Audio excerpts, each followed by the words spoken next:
Welcome to the Weekly Shonen Jump Review, where I review all of the weekly Shonen Jump titles that I read as they are being released. As a reminder of my format, I will start with a quick summary of the chapter, then I'll give my overall thoughts on the chapter, and then at the end I will rank all of the chapters as if I am turning in the surveys. As I will be discussing most of the recent chapters, there will be spoilers. You have been warned. King Harold's backstory continues, and we learn that his giants are not actually that scary marketing strategy is going pretty well. Ida, Loki's adoptive mother, dies from the disease that she was given, and Harold's campaign is so successful that he gets to meet Mu and become an immortal knight for Mu and the world government. We also hear that Shanks has left Marijo, and Harold is tasked with providing Mu with a fleet of giants now that he's his soldier. This goes against everything that Harold's worked for, and he tries to resist, but we learn more about the Depths Covenant that Mu is able to make, which gives someone immortality and strength in return for needing to obey orders. King Harold decides to take matters into his own hands and use Jarl and Loki to come finish him off before he does anything bad. It also appears that we will be returning to the present with the next chapter. I've really enjoyed getting all the backstory that we've gotten these past few chapters, especially now that we have been pulling together so many threads of stories that have been hanging out in the wind for decades. You can feel the series beginning the slow yacht turn towards the conclusion of the story. It feels like it's finally coming, but I'm so excited for it to come. Today's chapter takes us through Kaise's performance of Looking Back. We get some incredible panels of the rage and fury that we can feel building in Kaise because of all that he has to go through as a result of Isho. But then we learn that perhaps all of this rage baiting was actually to mold Kaise into his successor by having him master the art of the personal form of Rakugo, which is the opposite of what Akane stands for. Pretty crazy chapter with awesome art, but it makes you think, would you even want to be the successor to that much of a grouch? I mean, he is successful, but still. We learn that Kizashi actually has a limited number of lives, which is obviously how the author planned to get him out of the problem he let himself into by introducing this character. I'll have to go back to see if there's any indications of this in prior chapters. We do get to see a new power of his where he is able to separate out some of his lives into separate forms, and he uses that to try and get to Chrono Weaver's wife while holding Chrono Weaver himself down. In steps Gokuraku to punch some octopus. Nothing I love more than some punched octopus. I like how this chapter started to linger on the idea that these magics are so long-lived, and they're just odd beings that have popped up into existence out of nowhere. The mega super duper fight where everybody fights everybody begins. But first, Sakamoto needs to have a chat with Akao in his mind space really fast. They jump around various places in Sakamoto's mind palace and talk about how he felt about his normal life. Akao reminds him that normal life is actually where your strength is, and that the persona of Akao in Uzuki is not actually real. And then she wakes him up with a gun. This leads to the best dad waking up and saving his family before grabbing a shirt and then destroying Torres's sandblaster with only his breath. Peak is back, fellas. Who cares about all the 1v1s? Sakamoto is back to take care of everybody. The fight with Yura continues. Chihiro and Yura spend a lot of the chapter talking to each other while flying through the air, and Yura brings up the totally valid point that it was Chihiro's father himself that engineered this whole situation and created all of the blades in the first place. The chapter ends with the Shinichi Swordmaster pulling a long-range body possession and having his sword be drawn farther than we've ever seen it before. I know it's wrong to assume things in manga are black and white, but part of me imagines all of the flowers and vines that we see are actually black.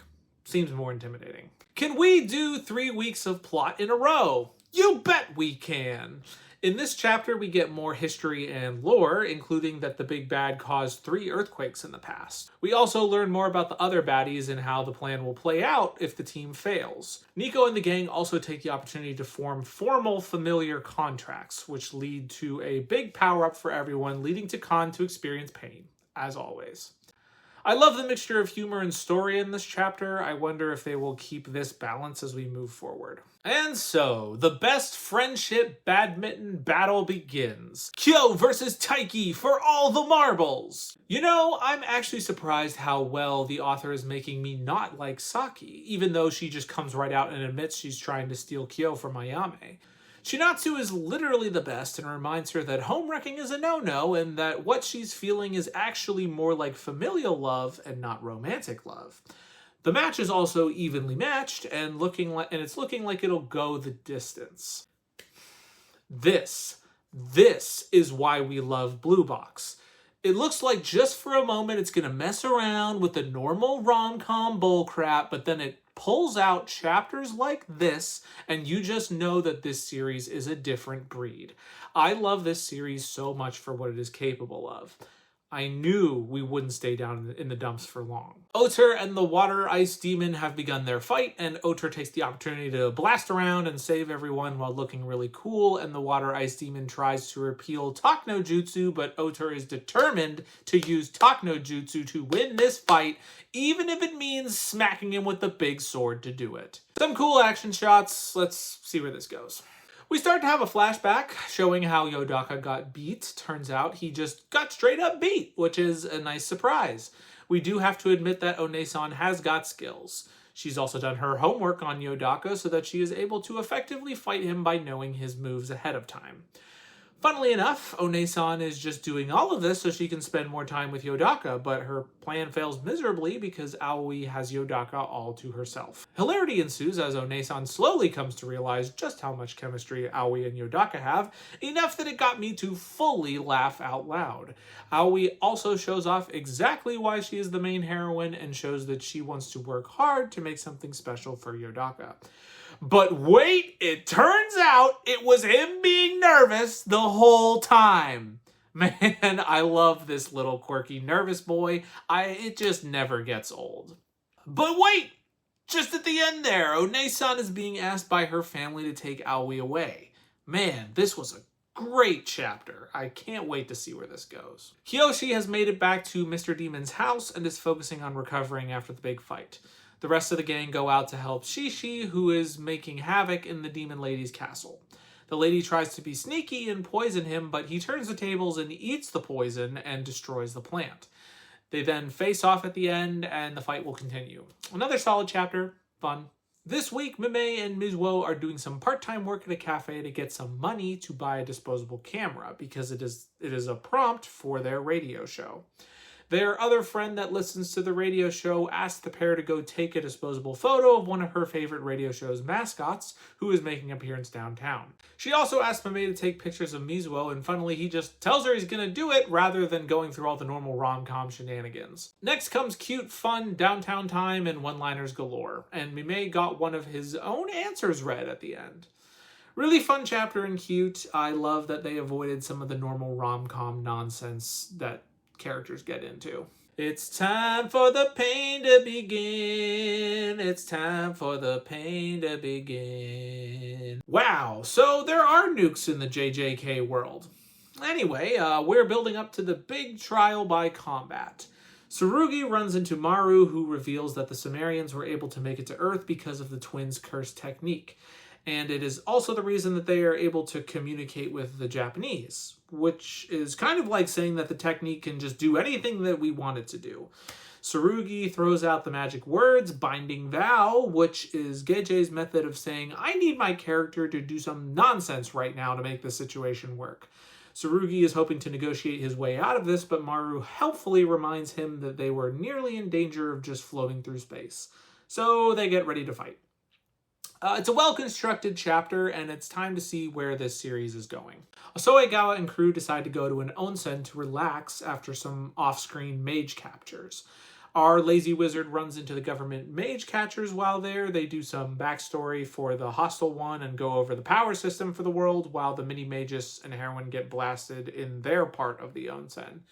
They let us know that some big mage with a bunch of mage mooks is going to show up soon. Looks like the world will be built out a little bit more and we may get some bigger plot. I'm hoping for a little more to sink my teeth into with this series. It's just not... It's just not grabbing me as strongly as chapter 1 did. I'm not quite sure what it is, but I think it could be a little more creative, maybe. Like, the magic really isn't playing a part in this at all. And it seems like it could have been something that was a bit more of a recurring piece of creativity. Also, characters' faces could have just a bit more polish overall. I know that weekly series are tough, but we are still pretty early on in the series and character faces are getting a little rough. Iamori is thinking about Kana and her Centerfold magazine and dreams about her. No, it's not like that. Get your head out of the gutter. Also, why do I feel like we didn't do all of those planned dates that we set up before? Maybe I've just forgotten. Anyway, Iamori goes to Himenono, who basically isn't working as a teacher, she's working as a romance coach. Like, that's her full-time job, and she's putting in overtime. Also, she's bringing Iamori into her house, even though she's plastered and she's barely wearing any clothes. What are you trying to do, girl? She drops some advice, and then the next day, Kanai comes over to show off her kimono to Iamori, which was super effective. Next, it looks like it will be back to her this time. I'm happy that Iamori is not quite as dense these days, but it looks like we will still be going on for a while. So I'm just going to skip to the conclusion for this one and say that I am putting this series on drop watch. Again, I know that I'm pulling the trigger on this early, but honestly, the humor is just missing me for like 80% of it. Some of it is a little funny and gets a laugh, but mostly it just isn't. Pair that with characters I don't really care about, and yep, this is just the natural result. We'll give it a couple more chapters to see if it can be turned around. All right, this week earned this series another chapter. The art was actually pretty good, and they actually had the protagonist not succeed right away. That being said, it's not like I particularly like it yet. Just one more week. I'm still feeling the call of the drop being too strong with this one. Anyway, those were the chapters I read this week. I made no progress on any of the chapters that I skipped, so I will skip that section this week. This week, I am also taking a break from the Jump Plus Spotlight series. That will be a bi-monthly series, so look forward to what I shout out next week. I will put the rankings for this week above my face here. Honestly, there were some pretty surprising movers and some pretty surprising chapters this week, both positively and negatively. There are some weeks where even low-ranked chapters are pretty good, and some weeks where that's just not the case. I think these here are a lot of haves and have-nots, and the have-nots just didn't have it. But the haves definitely did. Thanks for watching. Look forward to seeing you next week.